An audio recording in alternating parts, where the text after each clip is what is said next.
Hi, welcome to another episode of When the Scriptures Become Real, a podcast where we learn, where we study, where we grow, where we try to become the best versions of ourselves that we can for the Lord.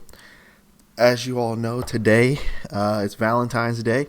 This will be kind of posted later on today, but whether you watch it tonight or tomorrow, I think this is kind of a good topic that we can discuss. And I don't think this is going to be a long one. I don't want it to be a long one, but what we want to talk about today is, I'm still single. Don't you hear a lot of Christians say that? They're seeing everybody else with somebody. They're seeing everyone else going to dinners. They see everyone else going to banquets. They see all this other stuff that everyone else is doing. And, they kind of feel, as a single guy, you kind of feel not left out, but you always feel like a third wheel in some instances, not all the time, but just in some instances. And that instance comes into effect on days like today, where the whole day is solely dedicated on your significant other, whether it's boyfriend, girlfriend, wife, husband, whatever it is, right? And you're sitting there as a single guy, single girl, and kind of seeing everybody else do their own thing while you just kind of either third wheel it or kind of just do what you want to do, right? So how do I stay encouraged during that time? How do I have hope during that time, I guess? Well, one thing that love always does, love doesn't do something just because everyone else is. I think that's a lesson that a lot of people have to learn the hard way. And I don't know your situation. Maybe you're single because of bad experiences in the past. Maybe you're single because you're too picky. Maybe you're single because, I don't know what other reason there is, but there could be way more reasons, but you know why. The thing about love is love always waits. Love always waits. And it's not saying that you're not happy for the people that are married. You should be. You should be happy for them. But for you, don't rush it just because someone else is in something. Don't rush it just because all your buddies are with somebody and you're not. Don't rush it just because you feel like you're the only one, or your family pressures you into it, or your friends or people tell you you're getting too old, or don't let anybody pressure you into being in any relationship, because love always waits. And really quick, I just want to look at one example. Well, actually two, but one physical human example. Turn your Bibles to Genesis chapter 29. And again, if you're new to the podcast, this is where we learn. This is where we study, where we grow. This is where we try to be the best versions of ourselves that we can be for the Lord. Here in Genesis chapter 29, we have Jacob and Laban. And Jacob goes and tricks. That's what he's been doing all his life, right? He tricked his father. He tricked his brother. His mother was in on it. He did all this stuff. He had to leave the house. Then Laban tricks him. He loves his girl, right? Seeing Rachel. And Rachel, he loved her to death. Can you remember the first time you looked at somebody, or you saw them walk out the car, or you saw something, right? And you remember the first time you saw me, like, whoa, like, who's that? You remember the first time. And Jacob remembers when he saw Rachel. But on the wedding night, he opened up the veil, and it was Leah. And so I want you to notice what Laban says here. Genesis 29, verse number 16. And Laban had two daughters. The name of the elder was Leah, and the name of the younger was Rachel. Leah was tender-eyed, but Rachel was beautiful and well-favored. And watch verse 18. And Jacob loved Rachel and said, let's get married right now. Jacob loved Rachel and said, let's get into something because all our friends are. Jacob loved Rachel and said, let's do this because your family's pressuring me into it, or my family's pressuring me into it. So let's just do it. No. Notice what it says here. And Jacob loved Rachel. And notice what he said here. I will serve thee. Talking about Laban. 7 years for Rachel, thy younger daughter. First of all, and I know the situation is Jacob saying, Laban, I will serve thee. Talking about just as a master. But love also serves. Love isn't always so fast. Love isn't always so, man, I found you. You're the best thing ever. Let's do it. Love serves the other person. Guys, do you maybe you got to think introspectively about these things. Maybe you're single because it's your fault. I kind of had to take a while to think about that for myself. But you kind of think of your past and you kind of think who you were. And maybe you look on your past relationships and you really start to think, okay, why did it go wrong? It's very easy to blame the other person because you never want to see yourself in a bad light. It's very easy to blame the other person. But look at yourself. Okay, could I have served more? Could I have been more patient? Could I have been more caring? Could I have been more supportive? Could I have done that stuff? Right? Think about that. Love always serves. Guys, are you single because you're not a good servant? Ladies, are you single because you're not a good servant? Do you always want something from him? Or do you always feel like he has to do everything and then you just receive everything he gives? He needs help too. You see, everybody's got to serve each other. And that's what love does, number one, in the text. It serves. Then notice number 2, verse number 20. And Jacob served 7 years for Rachel. Notice this. But they seemed unto him but a few days because of the love that he had for her. You ever talk to somebody, maybe on the phone, or someone that you really care about, and after you hang up, you look at the clock, and you're like, man, we've been on the phone for 4 or 5 hours. But what do you say? Man, it felt like 30 minutes. Why? Because you don't see time as length anymore. You see it as I was spending time, I was talking to the person that I care for. Like that's the awesome thing about love. It serves and it waits. It waits. Yes, you rejoice with those who have found it. You don't know how long they've had to wait for what they got. Rejoice with them when they have what they have. But for you, wait for it. I remember in Isaiah chapter 40, I believe it's verse 31, it says, they that wait upon the Lord shall renew their strength. You see, one thing I've always wanted to do, I want to be ready. Not saying that I'll have all the answers. Not saying I'll be 100% perfect when it happens. But I want to have some type of plan. I want to have some type of preparation to get into this. Because you got to prepare yourself to be with somebody, right?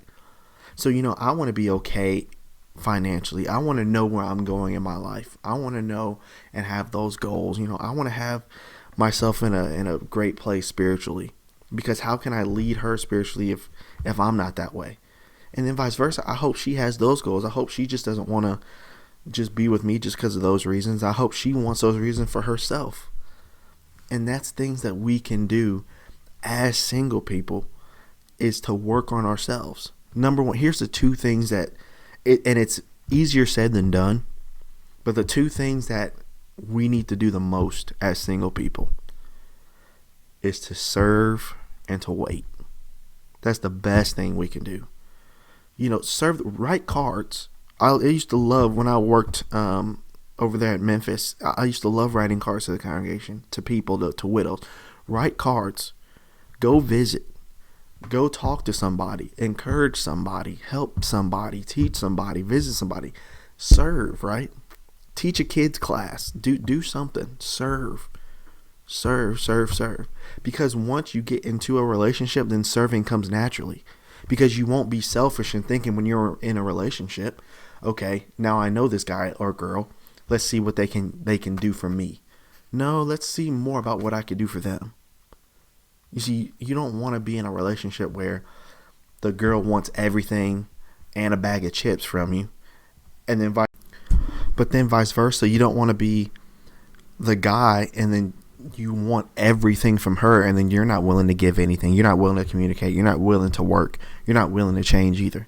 You can't do that either. So both parties have to work together. Here's the last thing.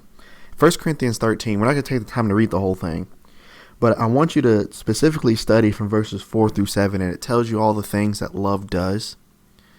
It's kind, it's long, it envies not, it vaunts not itself, is not puffed up, things of that nature. It bears long, all that stuff, right? Think about and I'm talking about just think about you. Have you been that way? Have I been that way? I know I haven't. I know that I could have done way better in a lot of situations, no doubt. But that's what growth is for. That's what self-examination's for. And so, here's the thing about, being single on holidays like this. I don't know if I've met my future wife or not. I don't know if I've met her or I haven't even seen her before. I have no idea. But one thing that I do know is that whether I know her or whether I don't know her, is either way, for the next time, I want to be that much better. I want, from verses 4 through 7, I want my kindness to excel. I want my suffering to excel. I want my charity to excel. I want to bear all things. I want to hope all things. I want to do all those things, right? You always want to present yourself better, and you always want to upgrade yourself during these times. See, a lot of times when a breakup happens or separation or whatever it is, there's a lot of bitterness, there's a lot of resentment, and there's a lot of let me get somebody else real quick to replace that person. Why not take time to serve? Why not take time to wait? Why not take time to develop kindness, to develop all this stuff from 1 Corinthians 13? It takes time to develop these things, and it's not an easy road. And to develop these things, you have to learn to become a servant. And that's what everything about being a Christian is serving. And this is something that I want to get better at. I've been working on getting better at. And it's something I hope you want to get better at too. So, instead of, and these are just for my single people out here, instead of complaining about what your situation used to be, what it is now, and the unknown of what it will or will not be, instead of focusing so much on that, start to serve, start to wait, start to just work on yourself and work on your Christian character. And once those things happen, you'll start presenting yourself in a different light. And who knows, some girl may notice that. Hey, look, I see Jordan's different than who he used to be. He's matured. He's this. Maybe, you know what I'm saying? Like, just grow. That's all you can do. Grow, grow, grow. And the thing about patience is sometimes when you don't see it, you want to quit. Or sometimes when you've worked so hard and you see no result, you kind of want to give up. But James gives an example that is very profound. And it says that the husbandman waits long for the seed of the ground. Think about an onion seed, or not an onion seed, but like a sunflower seed or watermelon seed. When you put that in the ground, and after you've cultivated the ground, after you've done all that, what else can you do for those 5 to 6 months? You can sit there and just look at it, but it's not going to make the time go by faster. The husbandman in James 5, it says he waits long for the coming fruit. And so sometimes maybe you might be in a situation to where you just have to wait. It doesn't mean you have to be bitter against your friends that got what you want. You shouldn't do that. But don't be afraid to wait. Because things that they may have, they may be ready for. You may not be. You just got to take it and keep going. One quick example. I remember probably high school basketball. My brother was a freshman. I was a sophomore. He was playing varsity as a freshman, and I was moving up to varsity as a sophomore. But I remember during a sophomore practice, we were practicing, and I was telling the coach, look, my brother's already up. See, I was jealous of my brother because he was a freshman playing varsity, and I was a sophomore, and I felt like I was the best sophomore in my position. So I said, you know what, coach, I shouldn't be here. I should be with the varsity guys. And so I kept on hammering the coach every day, let me play varsity. And I would go out on the court, and I would take it out on the other sophomore guys because I didn't want to. I would take it out on my teammates. And then, one day he said, fine, you'll practice with the varsity for a week. And so, I remember being so happy, but varsity practice at like 5 in the morning, 5:30. We didn't practice till after school till 3. So that was an adjustment I wasn't ready for. Then when the practice started, the plays were more complex than our plays. So I was lost. I was confused on what to do, and I was messing everybody else up. Then once we started running our drills, yeah, I could keep up with them, but I wasn't strong enough to hang with them. And so then the coach, he was there during those practices, and he said, "You think you're still ready?" I said, "No, I got to go back. Like I'm not ready like I thought I was." You see, I was so jealous because my brother was younger, and I felt like I should be there because he's there.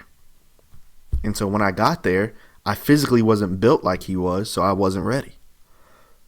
That's the thing about relationships sometimes. You see your buddies in it. You may see your siblings in it. You may see your friends in it. And you say, well, they're ready for it. So how come the Lord doesn't think I'm ready for it? Then you get mad. And then you go out and you start dating multiple people trying to find that person so you can fit in with your buddies. And I mean, whatever floats your boat, you can do what you want to do. But that's something that I want to be ready for, And you may find out, okay, I wasn't as ready as I thought I was. Maybe I need to help in my communication. Maybe I need to be kinder. Maybe I need to be more empathetic. Maybe I need to be more feelings oriented to her. Things of that nature. You may not be ready for it, but that's okay. It's okay. Don't get angry. Just work at it and grow. So I hope this podcast helped you. I hope that we can continue to grow and to wait and to serve. Thank you.